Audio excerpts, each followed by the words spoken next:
All right, guys, Branden Harvey here.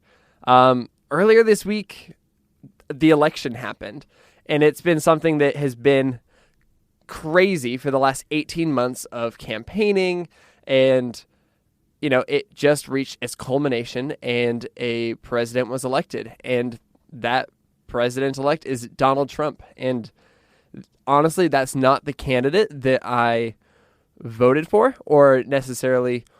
In fact, I was pretty adamantly against him becoming the president. So it's been a really weird few days of figuring out how to respond. And it honestly took me pretty long to kind of come to grips with a lot of my thoughts. But last night, I was at a bonfire with some friends, and we just ended up having this fantastic conversation about what is going on in this country, how we can move forward, what kind of action steps we can each take as individuals, and how we can kind of, you know, I know it sounds cliche, but how we can make the world a better place. And one of the people that was at this bonfire was my friend Tyler Huckabee. Hey, buddy. Hey, and so we've got Tyler in the studio here. Tyler is a writer, a speaker. He's here in Nashville. I'm a huge fan of him, but he just has really fantastic thoughts, and I think he's got a really good way of communicating ideas. And so I just invited him to come to the studio spontaneously today to kind of have a conversation about where we're at and where we're going to go moving forward. Oh, Branden, I'm a big fan of you too. I had no idea you felt this way. Thanks, buddy. Thanks for having me in. I'm a big fan of your podcast, and I'm a big fan of your work, and I've secretly always wanted to be on the other side of the headset with you in the podcast studio. So it's a dream come true for me. This is good, man. So tell me, where were you on Tuesday night?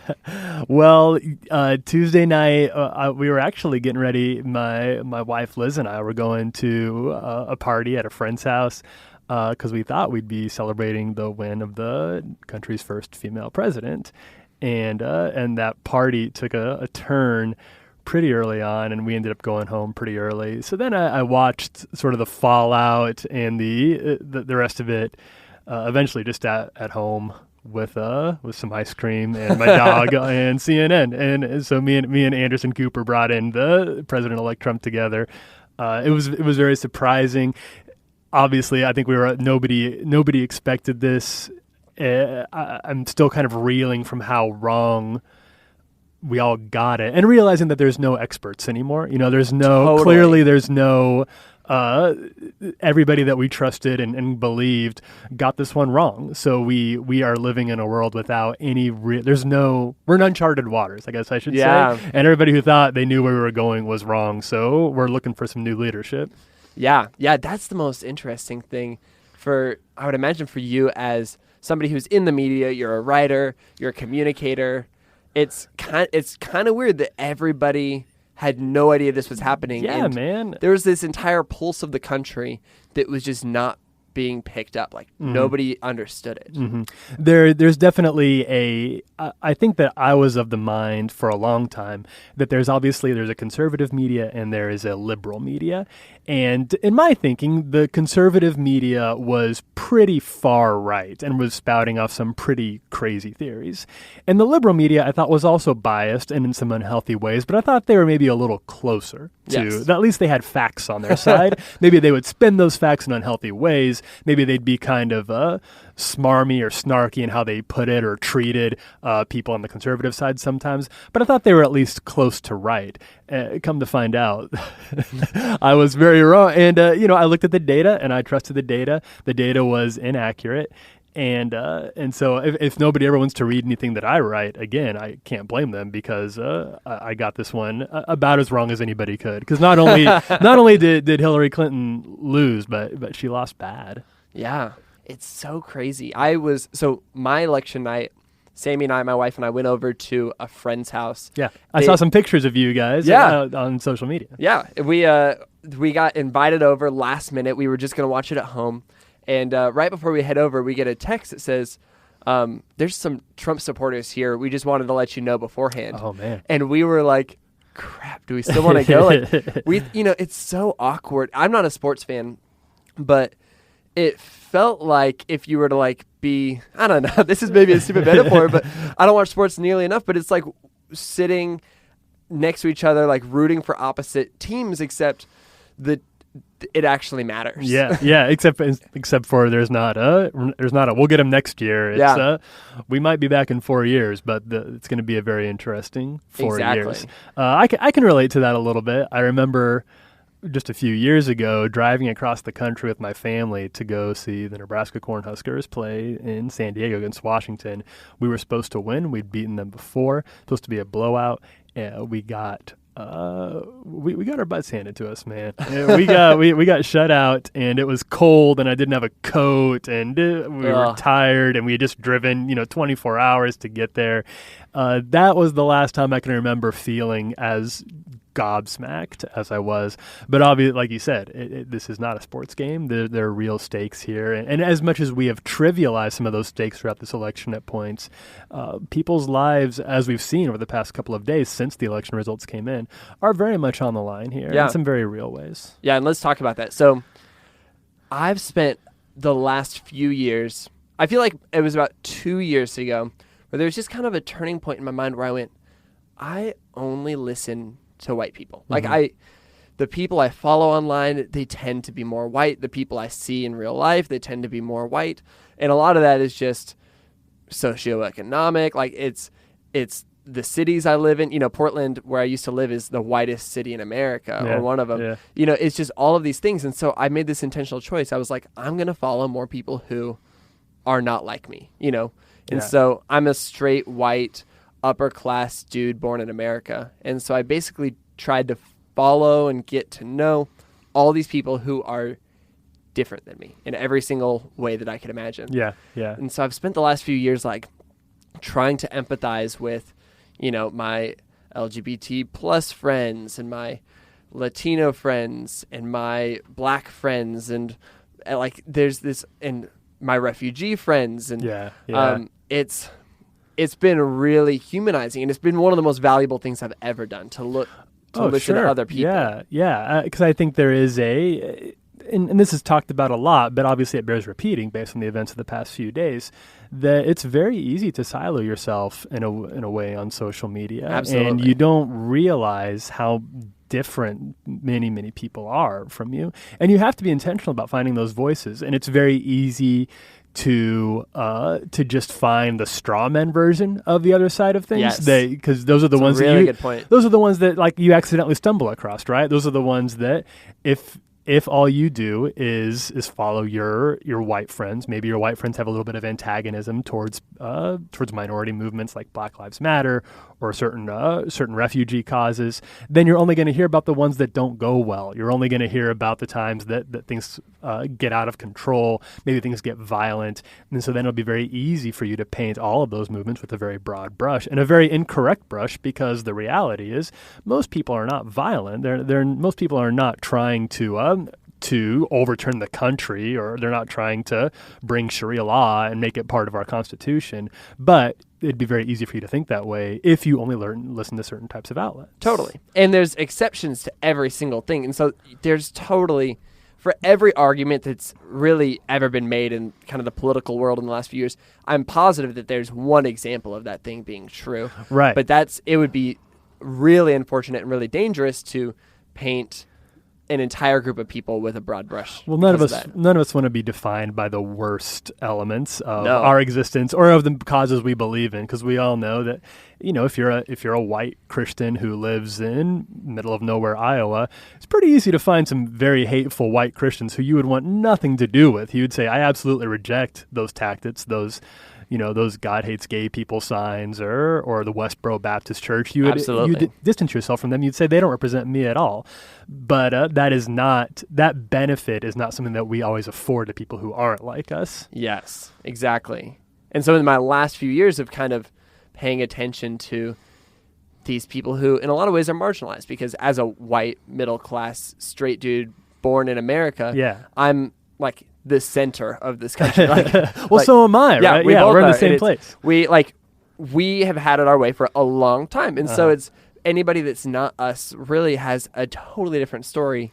And with the rise of Donald Trump and his growth as a viable candidate and a lot of the terrible things he said, people have felt really attacked by that, really marginalized by that, really hurt by that. And so it's been a really hard few days because of people feeling like America voted for those ideas.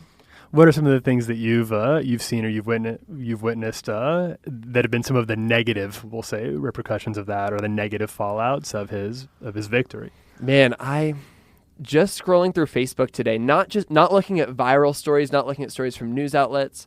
I have one friend who posted a photo of one of her close friends who is protesting, which is like one of my favorite things about America is people protesting peacefully. Yeah. And he was hit by a car with a Confederate flag waving off of the back of it. Oh my gosh. And like, that's terrible. Another thing I just saw was on my little sister's campus, her college campus in Oregon, last night, an African-American woman walked out of like an African-American student group organization meeting to this entire group of people covered in blackface. And then this morning, it appears that a number of Black Student Union members have also received racist and vulgar threats online. And so it's hard because those things hit close to home. Those are like not just random cases. Those are just friends, and that's like my sister's college campus. Like, it's weird. Right. And I think we want to be very careful in talking about these things, and there are hundreds of stories out there, and some of them have been confirmed, some of them haven't been confirmed yet, so we will try to be careful in how we talk about them. But we want to be careful and give them the same privilege that we're trying to afford to members of minority groups. We don't want to define a whole movement by its worst elements. But there is also the reality here is that the Ku Klux Klan has endorsed Donald Trump for president.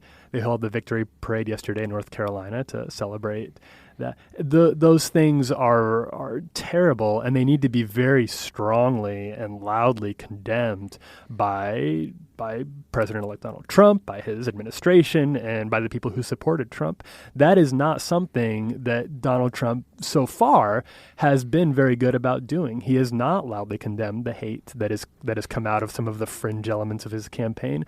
So if minority groups feel like he does not really care about them, then I would say that's the reason why. It's because he's been very, very slow to distance himself from his more troubling elements. So it's understandable to me if they don't feel like these are fringe groups at all, but that they're representative of the whole. Absolutely. And I think that's something important to mention is that let's presume that Donald Trump is not going to take actions based on the things he said. Sure. And that he's going to respect these minority groups in incredible ways, and everything's going to go great.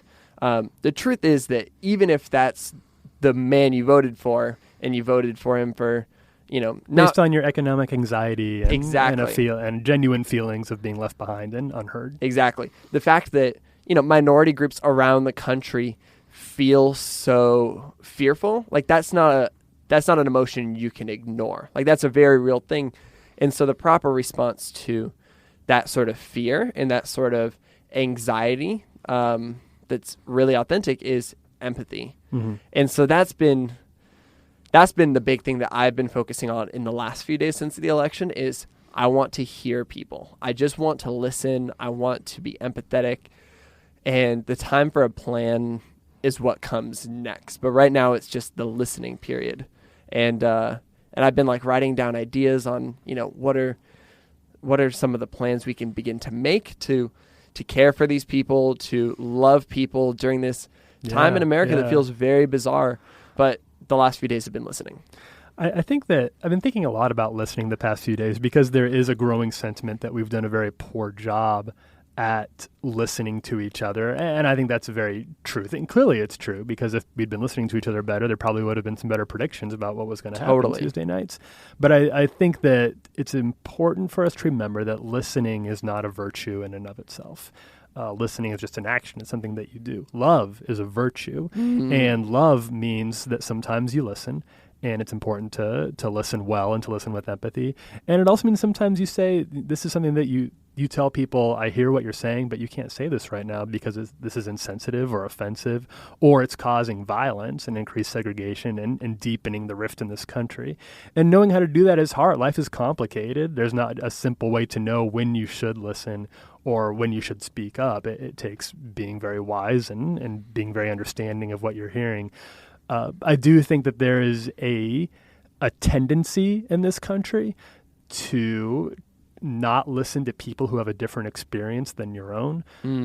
I think there's a tendency, especially, I'll just say this because this is the world that I come from, there's a tendency among white people to hear a black person talk about their experience and to say, no, that didn't happen. There's no way that happened. Whether it's about police brutality, whether it's about how they feel about Donald Trump's presidency, or very small things, little microaggressions that happen just throughout their lives in education and in the justice system. Because white people haven't experienced that, because they don't feel those same sorts of aggressions and that same racism, they assume that black people must be making these things up and that it can't actually be happening. That is not listening, obviously, which needs to happen, but it also needs to be, you need to be very careful about telling people when their experience isn't true, especially if it's not experience that you have shared. I think as a good rule of thumb, if somebody who has a different life than your own, a different experience, whether it be because of their race or their religion, or even just their socioeconomic status, how much money they have, if they're trying to tell you something about their lives that you've not experienced, probably time to shut up. Totally. I think that I want my role in the coming. I've wanted my role for the past few years, and I especially want it to be even more so now in the coming 4 years, to be an advocate for people who have not had my levels of privilege. That looks like a lot of different things, and everybody will have to sort of figure out what that means for their own communities and where they're at in terms of their own platforms. But I've been given, because I think in no small part because I'm white, because I'm male, I've been given a lot of privilege, and that's come with a little bit of a platform, and I want to make sure that I'm using that now to amplify and elevate other people who do not have those same levels of privilege. That a lot of times, probably more often than not, will mean stepping aside so that other people can use that platform and using my platform to elevate those voices. And sometimes it means saying things that need to be said to other white people who have not done a good job of listening, and if they won't hear voices from minorities of color, from people of different orientations, then hopefully they'll be able to listen to me in a way, and I hope that they will then go out and seek some of those other voices that I do try to elevate and to amplify. That's exactly it, and I think that's been what my goal is since the election, a little bit before the election, and that's kind of what the goal of this conversation is. Yeah. I do think it's worth acknowledging that we're two white guys talking about this. We may have sort of some existential issues with things that Donald Trump has talked about and that we don't like. I don't like the way that he and some of his supporters have talked about Muslims or women or refugees, but it affects me personally very, very little, because he's largely been for the straight white men, and so my anger is sort of for other people in my community who I love and care about, who have felt targeted by these things. I do want to acknowledge that we're talking about this from a bit of a distance, and that barring the threat of a nuclear war that would happen with President Trump, which is sadly the chances aren't entirely zero of that, but for the most part, the worst effects of the things that he has said he will do will not fall on me. So we speak about all of this with a distance, and I want to be aware of even that privilege as we talk about these things. And I hope that we don't sound too insensitive in saying any of this, but I also think it's important for people who have privilege, like you and me, to be very vocal about it. That we are also concerned about these things. Yeah, I think that's incredibly important. I'm so glad that you said that. So, Branden, you said we've had a few hours to process this now and to get ready for the next few years. What have you come up with? What do you think we should do? Man, as I've been coming up with ideas, as I've been listening and seeing needs, I've just been taking notes. I've been writing stuff down saying, this is kind of what needs to be done. And I've come up with a few things. And the interesting thing is, as I've been doing this, the heavy feeling that I felt right after the AP called the election has kind of been getting less heavy. And I woke up, not the day after the election, but the day after the election. And I woke up, instead of feeling in despair or frustration or anger, I woke up feeling energized, and I woke up feeling ready to do something. And I think that's a really cool experience to say, all right, this is like, I've had my moment to grieve, and I think I'll get to continue to do that with those who are continuing to grieve. But now's the time for me to step in and begin to take action. Yeah. And so some of those action steps are, on a whole, I just want to step in for marginalized groups. So that means standing up for refugees abroad and locally. It means standing up for religious liberty, for all religions, especially people who, I come from a Christian faith tradition, which honestly, I feel super frustrated by that this week. But I really want to work hard to focus on, religious freedoms for people who with other religions. Stand up for my African American friends and those in the Black Lives Matter movement. I want to stand up for women, and I want to stand up for those who have been sexually abused, amazing heroic survivors, and stand up for the disabled. Yeah.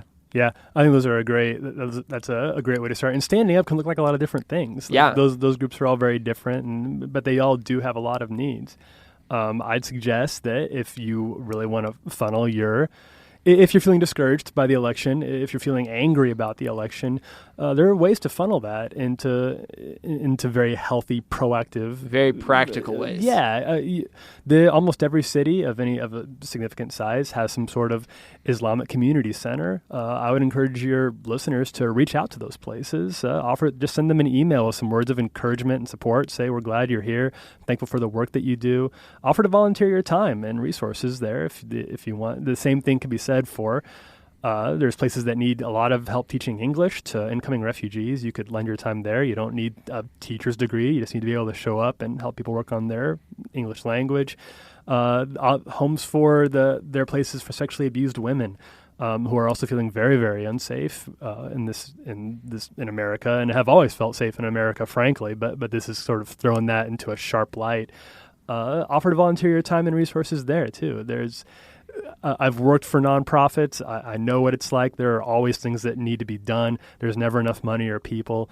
An email, if I would have received an email from somebody who just said they wanted to help, that would have been like the sun shining on my face. And they need it now more than ever. And it's such a good way to continue to empathize and listen. It allows you to understand people who aren't like you and me.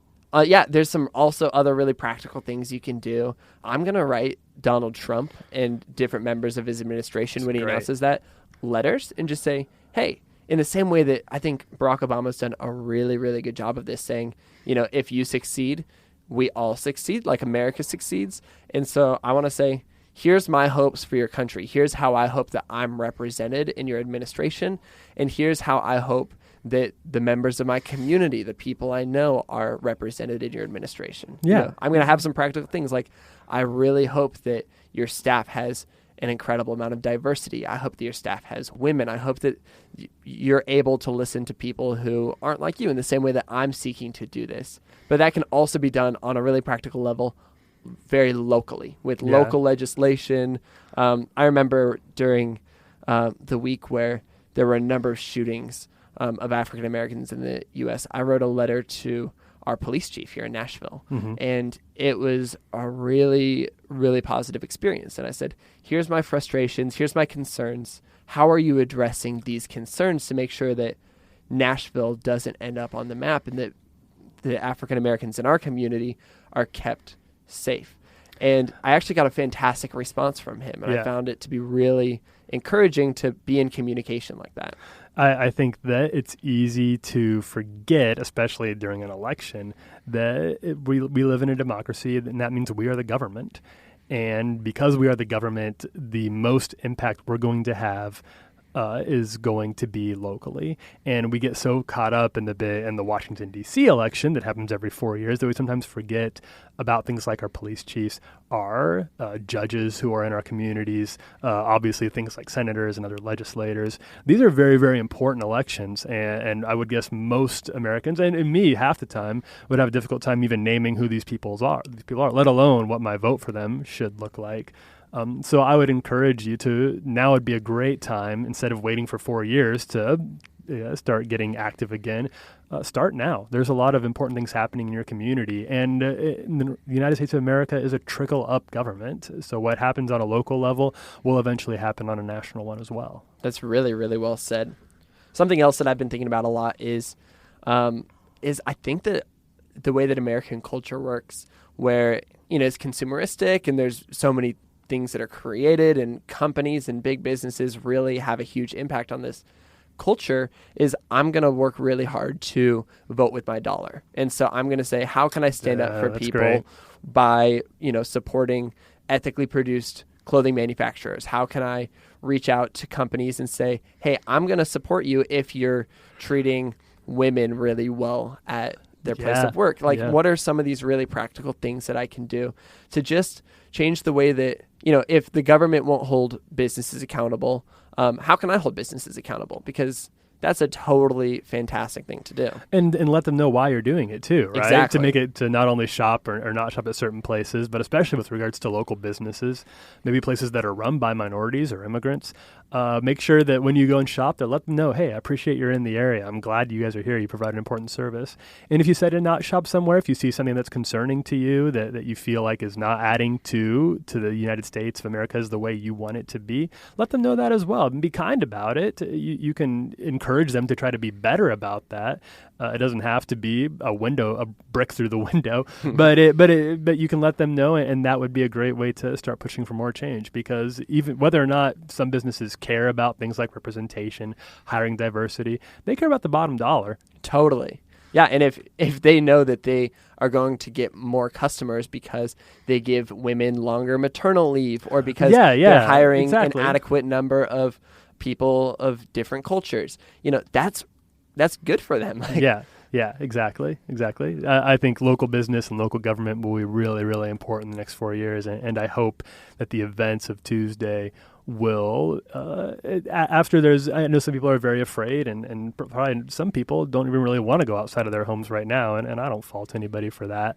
But for those who can, for those who feel like they have the mental energy and capacity to do so, then I hope they get to work soon, because we only got 4 years. Exactly. And then one other thing that I've been thinking about a lot, and you made a fantastic post on Facebook. If you guys don't follow Tyler online already, you got to do it. It's so good.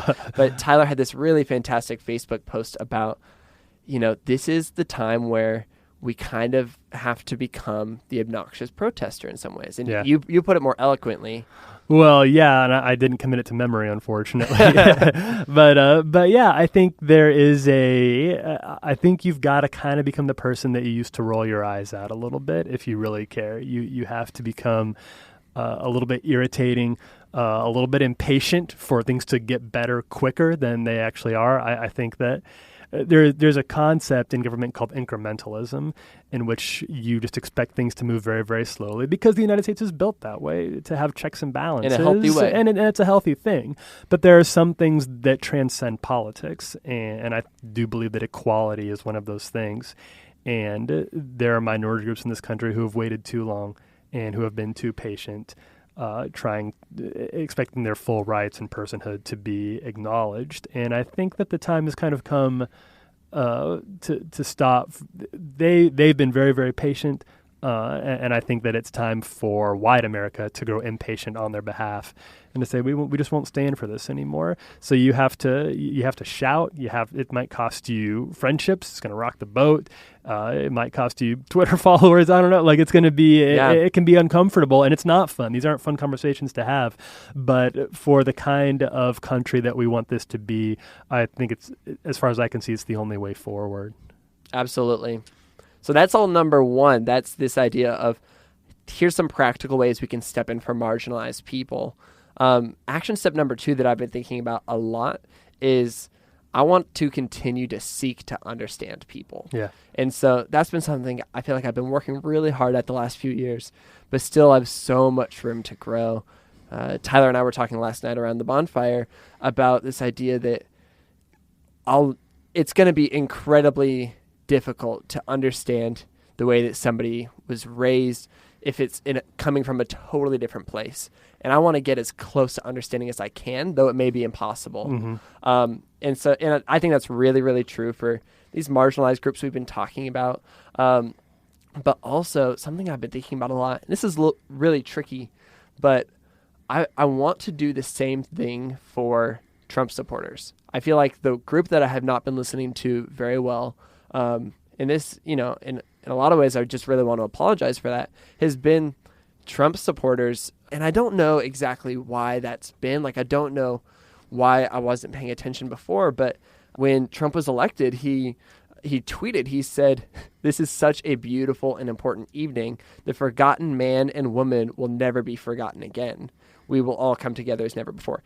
And I never really pay attention to Donald Trump's tweets. I don't follow him, but I found that to be actually a really interesting idea of what if these supporters of Donald Trump are truly forgotten. And I'm sure people will be analyzing that over the coming weeks, whether, this is an entirely different group of people than, I interact with on a daily basis, but this is a group of people who voted for Trump because they felt like he was their voice. Yeah. And that's a weird thing to wrestle with, but it's like they want to be heard.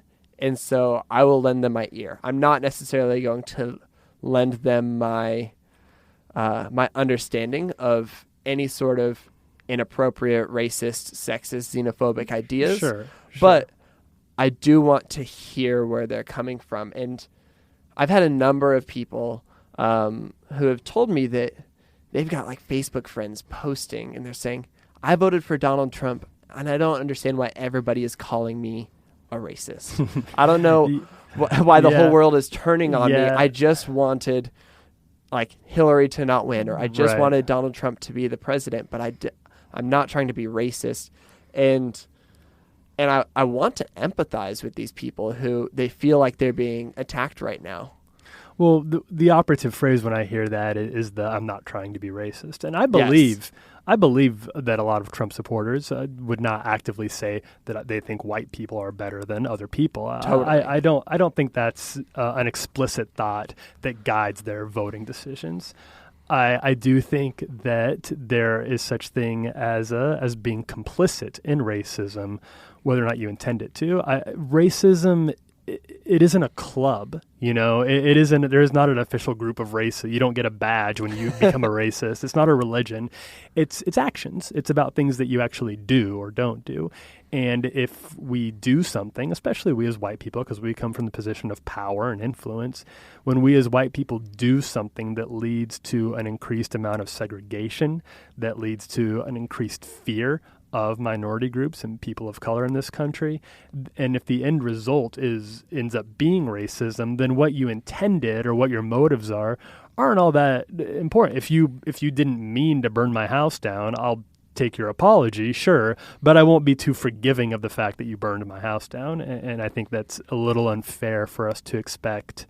I understand the word racist is pejorative and it doesn't feel good to be called that. But I think if you hear that and you get defensive, it's important to ask yourself, well, what do I think racism actually is? And if your only definition of what racism is the Ku Klux Klan, then I think you need to open and expand your idea of racism a little bit more, because I don't think white people get to be the arbiters of what is and isn't racism. That's a really good point. So I, insofar as somebody who voted for Donald Trump did so because they feel unheard by the previous administration, because they're worried about their economic futures, the futures of their children, I hope Donald Trump does a good job for them. I hope, I sincerely do hope that he's a good president. Mm-hmm. It would be wrong for me not to. Absolutely. But the concern is, and the concern of people, of minorities in this country is, that what Donald Trump considers to be a good president is not going to be good for them at all. And he has said many things on his campaign that would lead me to believe that they're right. So I I think that if you are somebody who voted for Donald Trump, whether because you're genuinely excited about what he brings to the table or because you just couldn't stomach the idea of Hillary Clinton in the presidency, you need to understand that people of color voted in Hillary Clinton almost unanimously. If there were no white people in this country, then Hillary Clinton would have taken every single electoral vote that this country had to offer. And you need to sit and think about why that is. What was it? Were they all making something up? Were they just imagining that Donald Trump was going to be bad for them? Or are those coming from real fears that they've spent a lifetime learning about and experiencing that they saw manifested in a presidential candidate? So that's all to say that listening is a two-way street. It goes both ways. I believe that there are marginalized people in every part of this country. There is such a thing as a marginalized poor white person. I think that the marginalized poor African American is a bigger category who is less heard, probably because of reasons like mass incarceration that has made their journey towards equality significantly more difficult. But there is no. I don't want to get too in the weeds of categorizing what marginalization looks like, but I want to be very clear that I think that listening needs to be intelligent on every side, and I fear that when we make listening an end in and of itself, then we're missing something important about standing up for valid causes. It's really good. That's really, really well said, Tyler. That's number 2. Number 3 is I also want to continue to talk about whiteness and privilege with my white community. And that's, I don't know the statistics on who listens to this podcast, but I do know that people who listen to podcasts in general are more white. People who somehow found me on the internet, they might be a little bit more white. There's a good chance that a lot of people listening to this show look a lot like me. And because I know that, or because I feel that that's probably true, I think that I have an obligation to say, how can we, this community of people that historically has been oppressive towards minority people, how can we change that? How can we be a part of this movement of saying that's not okay, injustice isn't okay? Yeah. I think it comes from changing our definition of normal. Because whiteness is the predominant reigning mentality and perspective in this country, we consider that to be something that is we sort of take for granted. And I think there is a sense that some of that is sort of changing as our country gets more and more diverse, which I welcome, which I think is amazing, and I know you do too. But that change also comes with not necessarily a loss of privilege, but a raising of other types of privilege as well.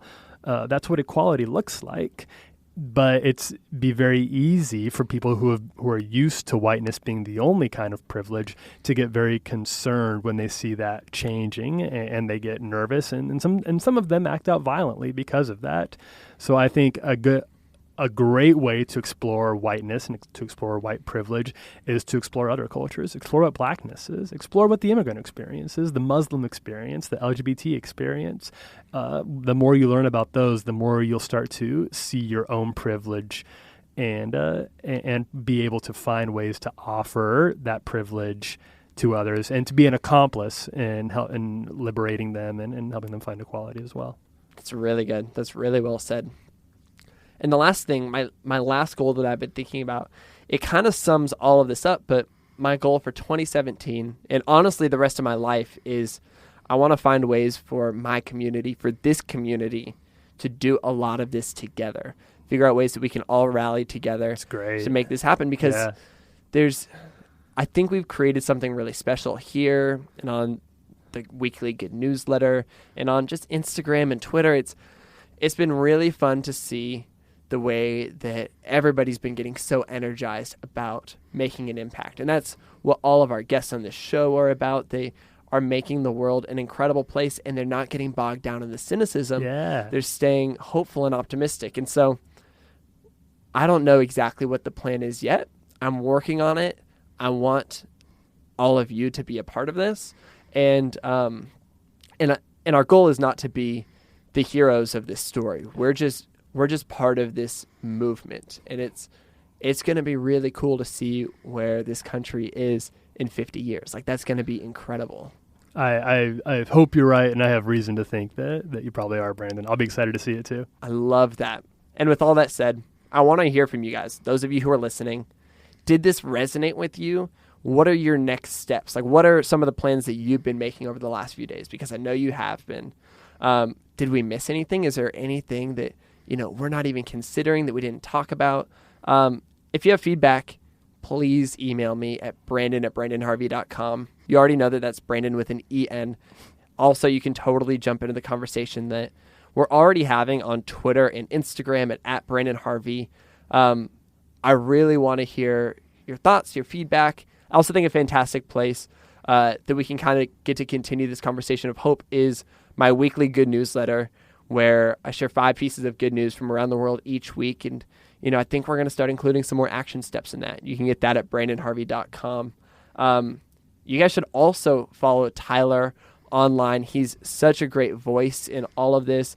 I really appreciate his writing for all the kinds of different publications, but also on Twitter and Facebook. And he's at Tyler Huckabee everywhere. Is that right? That's right. Yep. All right. So that was our conversation about the election. First of many, I'm sure. Well, there's a lot to go through. Exactly. I think it's important that we had this conversation. It's not as comfortable as I would like it to be. It's honestly also not that easy. I would imagine a number of people shut this off halfway through and didn't hear the second half. And there's probably people who are going to unsubscribe. Who knows? But I think it's important, and I'm really proud to have this community of listeners that I do. So with that said, we're going to be back next week with a normal conversation recorded before the election, and it's going to be hopeful. It's going to be beautiful, and I'm so excited. Tyler, thank you so much for being here. Oh, it was really, really great to be here, Branden. This was a great conversation, and I hope it inspires other great conversations with your listeners.